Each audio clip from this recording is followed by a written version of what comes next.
As buyers, you might be struggling with, should I buy or should I build?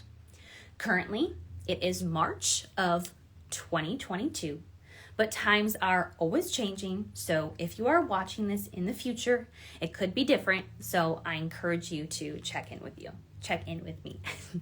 I'm Bethany Warnches, real estate agent with Addison Jones, and you are watching Tuesday Talks with Bethany, where I answer real estate FAQs.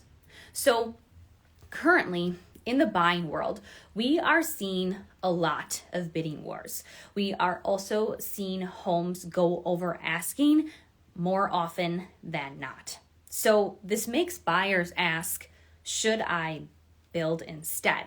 So today I want to educate you on the costs of building so you can make a more informed decision.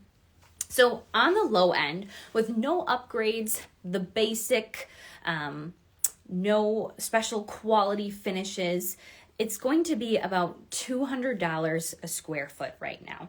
And that is from local builders in our area. And that can range upwards to $350 when you start doing more of those upgrades. So if you can find cheaper, that's great, but I'm just using the numbers from 3 local builders who are in our area building quite often.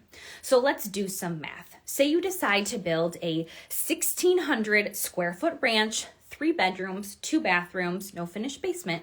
Now that is $320K on the low end, and that is $560K on the high end, using $200 a square foot and using $350 a square foot and multiplying that by the 1,600 square feet.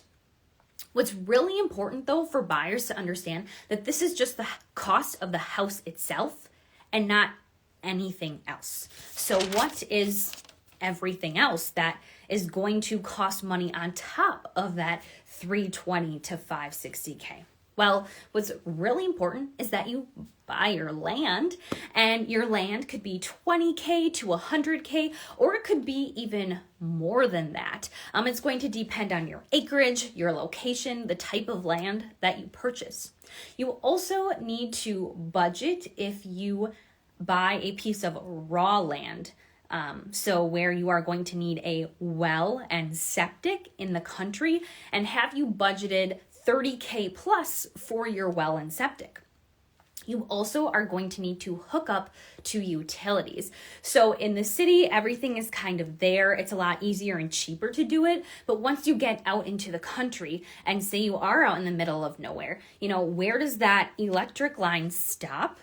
For you to get electricity? Are they going to have to bring it out farther to you? And that's how that can end up getting expensive. So budgeting for hooking up to utilities.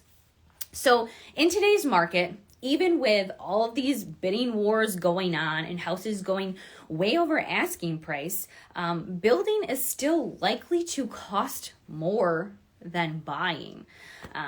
So if your budget is under $350K right now, it's probably going to be pretty hard for you to build a house that you love for your budget.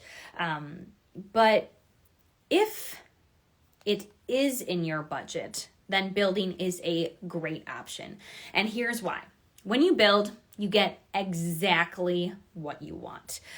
There's no emotional roller coaster of you putting in these bids and then missing out and having to try again. And then everything is going to be brand new, and you have control over picking out your floor plan, your finishes, the quality, your location. So if building is in your budget, it is a great time to build.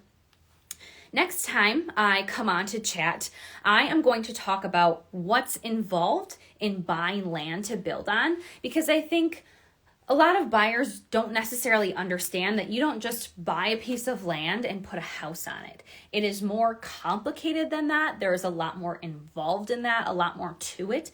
And so I just want to dive deeper into that and help you understand what's more involved with buying land. So I will chat with you then, and thank you for watching today. And I hope this was informative for you to help you understand in our current market what costs look like for building in our local area.